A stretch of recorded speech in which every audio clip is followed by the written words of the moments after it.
إن المسلمين والمسلمات والمؤمنين والمؤمنات والقانتين والقانتات والصادقين والصادقات والصابرين والصابرات والخاشعين والخاشعات والمتصدقين والمتصدقات والصائمين والصائمات والحافظين. السلام عليكم ورحمة الله وبركاته. كيفكم صبايا؟ ان شاء الله تكونوا بألف خير وانتم عم تحضروا هذا الفيديو. واول شي خلونا نكسب الصلاة على النبي. اللهم صل على سيدنا محمد عليه افضل الصلاة والسلام. حبيبي يا رسول الله، كيفكم يا صبايا؟ طمنوني عنكم، عن اوضاعكم، ايش اخباركم، ايش الوضع معكم بالصيف، كيف الاجواء عندكم؟ واليوم صبايا رجعت لكم فيديو جديد وروتين جديد. ان شاء الله رح يعجبكم باذن الله تعالى، ويكون ضيفي خفيف على قلبكم. وكمان برجع برحب كل حدا اجا واشترك بالقناة عندي جديد. اهلا وسهلا فيكم. ونورتوا قناتي، ان شاء الله بتقبل القناة بوجودكم، وشكرا لدعمكم لإلي. حاسة حالي مذيعة تلفزيونية، ما بعرف ليش. المهم نورتوني وشرفتوني. اي والله يا صبايا. هنا يا صبايا طبعا حبينا نغير عن الطبخات اللي نحن عم نعملها دائما يعني بالقناة، بحكم انه ولادي اكلاتهم معينة. قلت لكم يعني في اكلات كتير ولادي ما بياكلوها، وصدقا في شغلة مستفزة بولادي يعني ما بعرف يعني اذا بس كان انا ولادي هيك ولا انتو كمان. شوفوا صبايا، انا ولادي بالبيت مثلا ما فيني اعملهم اكله مثلا ما بيحبوها. قلت لكم لانه زوجي مثلا بياكل شيء وهن بياكلوا شيء، انا مع الاثنين باكل مع الاثنين، يعني عرفتوا شلون؟ انا اللي حقي ضايع بهالبيت. المهم صبايا، فقلت لهم يعني نختار لكم اكله وكذا يعني. قال هن ملوا مثلا انه من موضوع الفروج، بما انه اكتر شي بياكلوه مثلا ولادي يكون مثلا شي من يعني من فروج بشكل عام يعني. اي والله يا صبايا، اي والله يا صبايا. وهون بقى بعد ما هيك احترنا وفكرنا كتير وكذا، اخر شي ما لقينا قدامنا غير انه نعمل مجدرة، لانه صرنا زمان احنا مو عاملينها، بما انه يعني ولادي كمان قلت لكم ما بياكلوا اي اكل يعني، فموضوع صعب معهم. هلا انا عم بقولكم انه ولادي ما بياكلوا اي اكل، مو بمعنى انه هن بيتكبروا، لا، هلا هن يعني ممكن ما ياكلوا، بس خلص انه يا اما بياكلوا اكلات معينة. بتعرفوا يعني كل الولاد هيك تقريبا يعني، حتى نحن لما كنا صغار كان عندنا نفس العقلية يعني. بس انه يعني هذا الموضوع بيحير طبعا، موضوع الاكل هذا الشي بيحير عن جد يعني، بالاخص لما بيكون كل حدا بالعيلة بياكل شكل، فمتعب. بس الحمد لله يعني بما انه زوجي من غير شر ما عم يجي على البيت كتير، فشوي صار الموضوع يعني اهون علي، لانه فيني بس راضي طرف واحد يعني، اللي هن ولادي طبعا يعني. خلوني لكم صبايا هون ايش سويت. طبعا هون عندي اول شي حطيت مي وعلى الغاز يعني، مو المي مباشرة على الغاز يعني، حطيت طنجرة المي على الغاز يعني.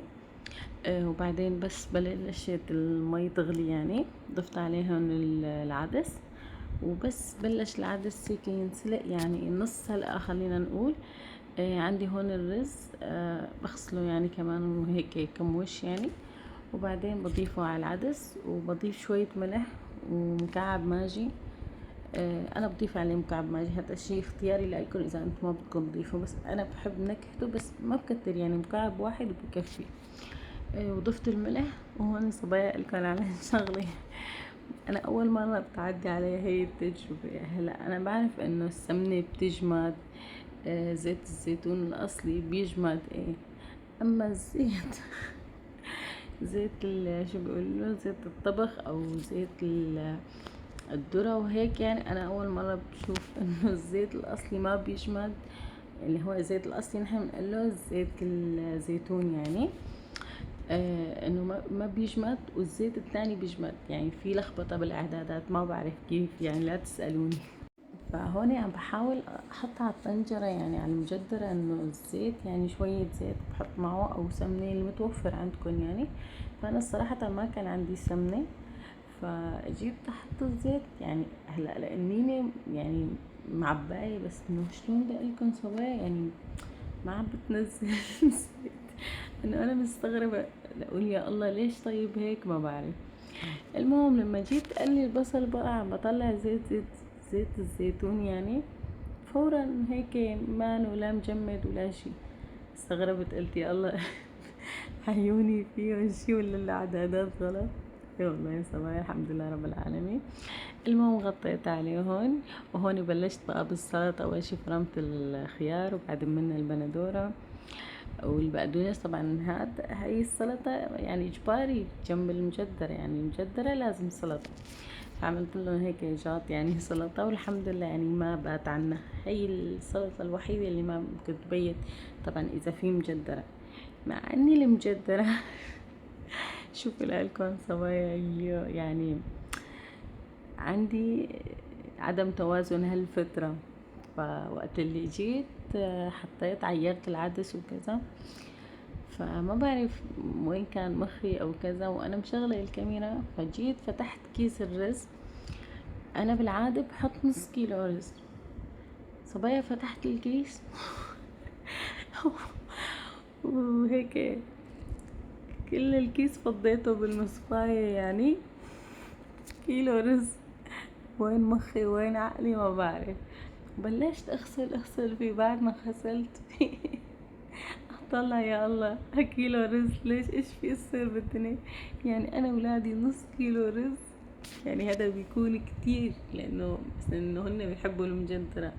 بس كيلو رز يعني الموضوع كان كتير صعب يعني نص الطنجرة لسه عندي بالبراد. قعدت طلع بحالي يا الله مخي طالع بالمرة. فصبايا اعذروني اذا عم بتأخر بتنزيل الفيديوهات وكذا. هلا لكم انه ما عم بصور، والله العظيم عم بصور وعندي فيديوهات كتير الحمد لله.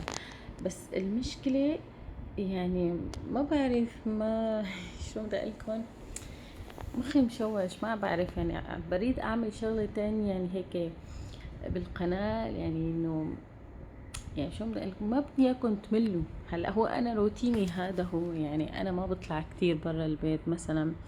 يعني اكتر مشوار انا ممكن اروح له مثلا بيت اهلي او على السوق هون. والسوق المشكلة جنبنا خطوتين يعني، عرفتوا علي شلون؟ فيعني اعذروني اذا الفيديوهات يعني هي انه انا فيديوهاتي هيك روتين البيت، عرفتوا علي شلون؟ يعني انا بحاول قد ما فيني انه اطلعكم وغير لكم جو مثلا، تتسلوا تشاركوا معي يعني هيك الاجواء وكذا. بس صدقا صبايا انا مالي لا فوتات ولا طلعات كتير يعني. فاغلب طلعاتي بتكون مثلا عند امي عند اهلي. المشكلة انا بكون حابة انا اصور لكم هنيك الاجواء، بس انا اذا بصور لكم الاجواء بتسكروا لي القناة بتسكروا لي القناة فعليا. انا بعرف يعني. لانه شوفوا صبايا، هلا نحن لما بنجتمع عند امي الله يطول بعمرها يا رب يخليكم امهاتكم. هلا كل وحده فينا عندها ولد وولدين او 3 اولاد، خلينا نقول اخر فتره صار كلياتهم 3 اولاد.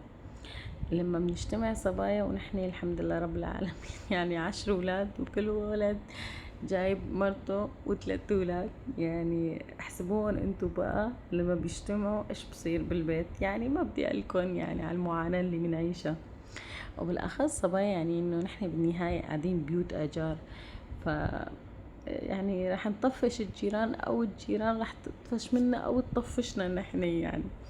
فمشان هيك اغلب الاوقات ما فيني اصور لكم بيت اهلي، لانه الاولاد واصواتهم والزحمه والعجقه جد ما فيكي انتي مثلا تمسك التليفون وتصوري. يعني في ناس يعني من العيله مثلا ممكن ما بدهم يطلعوا مثلا او ما بدهم يظهروا، فاكيد ما راح احط حالي بهيك موقف يعني. بقى هون يا صبايا بعد ما خلصنا طبعا الغداء وتغدينا والحمد لله رب العالمين، الله يديمها نعمة ويحفظها من الزوال. ايه والله يا صبايا بقى هون عندي الجلي. طبعا انا هون بكون مسحت الغاز، وبعد ما تغدوا يعني على طول مثلا ما فيني اصبر، والبيت يعني اكيد انا ايدي فيه. بس صدقا صبايا شو بقولكن يعني الحمد لله رب العالمين. يعني البيت قد ما بشتغل فيه بحس انه يعني ما ببين 1% من شغلي. يعني انا مو من النوع مثلا بحب مثلا انه راكم كان الجلي او الغسيل او التطبيق او حتى الكوي. يعني انا ابدا ما بحب هذا الشيء، يعني لانه انا يعني انا حدا بحب شغل بيته، عرفتوا شلون؟ فصبايا عن جد يعني بتضايق لما بلاقي انه انا قد ما بشتغل بالبيت آه ما عم بين. الحمد لله رب العالمين. اي والله يا صبايا، ونحن احسن من كتير ناس يعني. الله يفرجها علينا وعليهن وعلى أمة محمد أجمعين يا رب العالمين. فالله يختلنا ويختلكم خير يا رب، وهيك لا يضيع تعبنا ولا تعبكم بإذن الله تعالى. هون يا صبايا بعد ما خلصت وجليت الجليات طبعا وغسلت المجلة وما خليت شي، يعني الحمد لله رب العالمين. فما كان عندي بقيان غير هيك مثل ما بيقولوا تشطيبات للمطبخ يعني. وصبايا بعرف انه انا عم بتأخر عليكم كتير بالفيديوهات، بس صدقا مثل ما قلت لكم انه انا كتير عندي عم بصور وكذا، يعني عم بحاول قد ما فيني اجمع لكم هيك مقاطع من يومي من نهاري. طبعا حتى اليوم يعني انا كنت عند الدكتور، بس عم بحاول كل شيء يعني عم بصير معي انه هيك مثل ما بقولوا اوثق لكم. اي والله يا صبايا. وبس هيك يا صبايا، هذا كان الفيديو لليوم. بتمنى تشتركوا بالقناة وتفعلوا زر الجرس لحتى يوصلكم كل شيء جديد انا بنزله. بامان الله، تحياتي لكم.